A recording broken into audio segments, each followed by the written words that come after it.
नमस्कार. श्री स्वामी समर्थ सर्वांना. गुरुपौर्णिमा हा गुरूंबद्दल कृतज्ञता व्यक्त करण्याचा अत्यंत पवित्र दिवस आहे.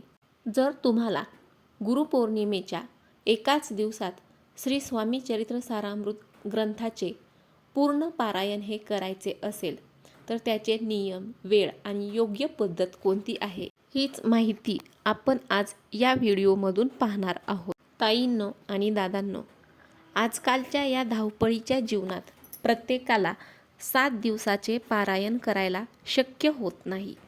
कारण पारायण करण्यासाठी 7 दिवस वेळ मिळेलच असं नाही. तर ज्यांना 7 दिवसाचे पारायण करण्यासाठी वेळ मिळत नाही त्यांनी 1 दिवसाचे पारायण हे कसे करावे ती संपूर्ण माहिती आपण या व्हिडिओमध्ये पाहणार आहोत.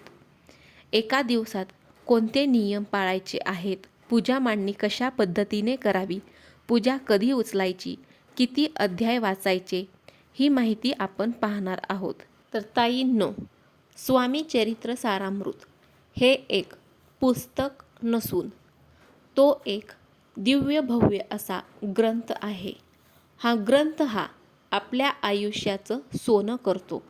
आपल्या आयुष्यामध्ये कितीही संकटे असू द्या, कितीही अडचणी असू द्या, आपल्याला हे 1 दिवसाचे सारामृत पारायण करायचे आहे. मित्रांनो, आयुष्यामध्ये कितीही दुःख असू द्या, मानसिक त्रास म्हणा, शारीरिक त्रास म्हणा किंवा कुठल्याच कामात यश मिळत नाही, एखादा नवीन व्यवसाय सुरू केला त्यामध्ये देखील बरकत होत नाही, तर त्यासाठी आपल्याला हे 1 दिवसाचे सारामृत पारायण करायचे आहे. जो कोणी या सारामृतामधील अध्याय वाचेल त्यांच्या जीवनाचा सारा भार हा श्री स्वामी समर्थ महाराज उचलतात.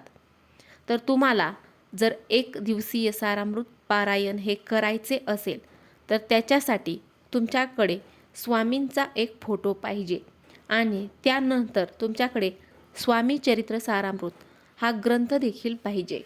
तर बघा ताईंनो आणि दादांनो, तुम्हाला गुरुपौर्णिमेच्या दिवशी 1 दिवसाचे सारामृत पारायण हे करायचे आहे किंवा त्याच्या अगोदर जरी तुम्ही 1 दिवसाचे श्री स्वामी चरित्र सारामृत पारायण केले तरी देखील चालेल. तर ज्या दिवशी तुम्हाला पारायण हे करायचे आहे त्या दिवशी लवकर उठून स्नान करायचे आहे. त्यानंतर सर्वात अगोदर आपली नित्याची देवपूजा करून घ्यायची आहे. हे करण्यासाठी तुम्हाला 1 नारळ लागणार आहे आणि 2 विड्यांची पाने लागणार आहेत. 1 सुपारी, फुले, अष्टगंध, दुधाचा नैवेद्य किंवा खडी साखर असेल तरी देखील चालेल. तर तुम्हाला आता जिथे पूजा मांडायची आहे ती जागा ही स्वच्छ करून घ्यायची आहे. रांगोळी काढून घ्या आणि त्या रांगोळीवरती हळदी कुंकू टाका आणि त्यावर 1 चौरंग किंवा पाट ठेवा. जर तुमच्याकडे चौरंग असेल तर चौरंग ठेवा किंवा पाट असेल तर पाट ठेवला तरी देखील चालेल. त्यावरती 1 लाल किंवा पिवळ्या रंगाचा स्वच्छ कपडा अंथरून घ्या. त्यावरती स्वामी समर्थ महाराजांचा फोटो स्वच्छ पुसून स्थापन करा. त्यानंतर स्वामींच्या फोटोला अष्टगंध लावा. फोटोला हार घालून घ्यायचा आहे आणि फुले अर्पण करायची आहेत. स्वामींच्या फोटोला हार घालून झाल्यानंतर फुले अर्पण करायची आहेत. त्यानंतर आपल्याला सारामृत ग्रंथ हा लागणार आहे. पोथी किंवा ग्रंथ हा एका बाजूला पाटावर ठेवायचा आहे. एका बाजूला नारळ ठेवायचा आहे. त्यावरती लाल रंगाचे 1 फूल ठेवायचे आहे. 11 रुपये दक्षिणा ठेवायची आहे. त्यानंतर दुसऱ्या बाजूला घंटी ठेवायची आहे.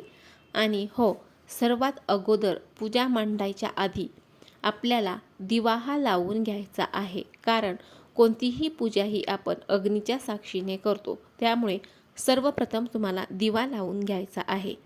दिव्याखाली थोडेसे तांदूळ ठेवायचेत, हळदी कुंकू वाहून घ्यायचं आहे आणि मग दिव्याची पूजा करून घ्यायची आहे आणि मगच बाकीच्या पूजेची मांडणी करून घ्यायची आहे. पूजेची मांडणी करून झाल्यावर तुम्हाला संकल्प सोडायचा आहे. तर सर्वांना प्रश्न पडला असेल की संकल्प कसा सोडायचा. तर तुमची जी काही इच्छा असेल ती सांगायची आहे. तर तुम्ही इच्छा कशी सांगायची आहे? मी हे 1 दिवसाचे पारायण करत आहे, तर हे तुम्ही माझ्याकडून करून घ्या, अशी विनंती तुम्हाला स्वामी महाराजांना करायची आहे. याच्यानंतर केळी, सफरचंद जी काही फळं असतील ती तुम्ही स्वामींच्या पुढे ठेवायची आहे. त्यानंतर पाने व त्यावरती सुपारी हा विडा स्वामींच्या फोटोसमोर पुढे ठेवायचा आहे. सुपारी ही गणपती बाप्पांच्या स्वरूपात ठेवायची आहे. सुपारीला तुम्ही पाण्याने अभिषेक करायचा आहे. त्यानंतर दुधाने अभिषेक करायचा आहे. अभिषेक करत असताना ओम गण गणपतये नमो हा स्तोत्र म्हणायचा आहे. त्यानंतर सुपारी स्वच्छ पुसून विड्यांच्या पानांवरती ठेवून थोड्या अक्षता व हळदी कुंकू फुलं अर्पण करावीत. नंतर गुळाचा नैवेद्य हा दाखवायचा आहे. त्याच्यानंतर स्वामी महाराजांची पूजा करायची. त्यानंतर तुम्हाला पूजा करून झाल्यानंतर संकल्प सोडायचा आहे व धूप, दिवा, उदबत्ती लावायची आहे. रांगोळी काढून घ्यायची आहे. लक्षात घ्या, संकल्प हा असा करायचा आहे. हातात थोडे पाणी आणि अक्षता घेऊन आपल्या मनामध्ये स्वामींचे स्मरण करावे आणि संकल्प करावा, हे स्वामी राया, आज गुरुपौर्णिमेनिमित्त मी आपल्या स्वामी चरित्र सारामृताचे 1 दिवसीय पारायण करत आहे. ते माझ्याकडून तुम्ही निर्विघ्नपणे पूर्ण करून घ्या. अशा पद्धतीने संकल्प हा सोडायचा आहे. त्यानंतर स्वामी महाराजांसमोर समई किंवा तुपाचा किंवा तेलाचा दिवा लावायचा आहे. धूप अगरबत्ती लावायची आहे आणि नैवेद्यासाठी साखरेचा किंवा खडीसाखर किंवा फळे किंवा पेढे हे ठेवायचे आहेत. आणि त्यानंतर मग तुम्हाला वाचन करायला घ्यायचं आहे. वाचन करायला बसताना साडी आवर्जून घाला, हातात बांगड्या घाला, मग वाचन करा. नैवेद्य बनवला असेल तर तो दाखवा. तर पारायण हे कसे करायचे, तर तुम्हाला 1 ते 21 अध्याय हे वाचायचे आहेत. एकाच बैठकीत तुम्हाला 1 ते 21 अध्याय हे वाचायचे आहेत. जर तुम्ही संकल्प सोडून पारायण करणार असाल तर एका बैठकीत तुम्हाला हे अध्याय वाचण्याचा प्रयत्न करायचा आहे.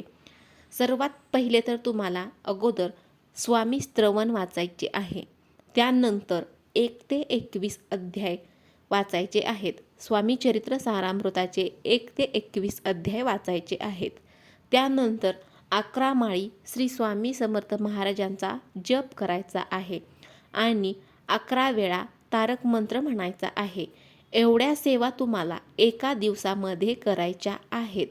हे पारायण आपण एका दिवसासाठी करत आहोत, तर एका दिवसात वाचण्याचा पुरेपूर प्रयत्न हा करायचा आहे. जर मधूनच तुम्हाला तहान लागली तर पाणी हे प्यावे. मधून कोणाशी बोलू नये. मन हे पूर्ण शांत आणि एकाग्र करून मगच पारायण हे वाचायचं आहे. तर पारायण वाचत असताना तुम्ही ह्या चुका ह्या करायच्या नाहीत. चुळबुळ करायची नाही. मन हे पूर्ण तुम्ही एकाग्र करून मगच पारायण हे वाचायचं आहे. पारायण वाचत असताना प्रत्येक शब्दाचा उच्चार हा स्पष्ट करायचा आहे. स्पष्ट आवाजामध्ये पारायण वाचन हे करायचे आहे. पारायण आपण ज्या दिवशी करणार आहोत तर त्या दिवशी आपलं मन आहे ते पूर्ण शांत ठेवायचं आहे.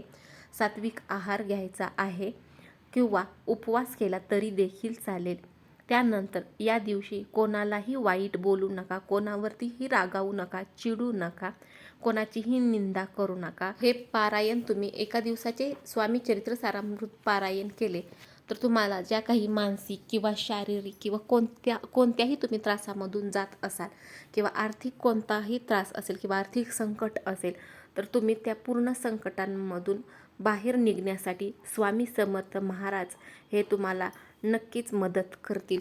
स्वामी महाराज हे तुम्हाला कोणत्या ना कोणत्या रूपामध्ये येऊन नक्कीच मदत करतील. गुरुपौर्णिमेच्या निमित्ताने तुम्ही हे 1 दिवसाचे स्वामी चरित्र पारायण हे अगदी अशा साध्या सोप्या पद्धतीने करू शकता. ज्या दिवशी घरामध्ये पारायण लावले आहे त्या दिवशी तुम्ही कोणताही तामसिक किंवा मांसाहार हा करायचा नाही किंवा मद्यपान देखील करायचे नाही. पारायण काळामध्ये मांसाहार हा करायचा नाही किंवा कांदा लसूण घातलेले अन्न हे खायचे नाही. त्यानंतर कोणाशीही मोठ्या आवाजामध्ये बोलायचं नाही. तर हे काही नियम आहेत, ते नियम हे तुम्हाला पाळायचे आहेत. पारायण काळामध्ये घरामध्ये पूर्ण वातावरण हे शांत असावे, सकारात्मक असावे. स्वामी भक्तांनो, या गुरुपौर्णिमेला स्वामी महाराजांची ही सेवा नक्की करा. तुमच्या सर्व अडचणी दूर होऊन स्वामींची कृपा ही सदैव तुमच्यावर राहील. माहिती आवडली असल्यास व्हिडिओला लाईक करा आणि चॅनलला सबस्क्राईब करायला विसरू नका. श्री स्वामी समर्थ. जय जय स्वामी समर्थ. अनंत कोटी ब्रह्मांड नायक श्री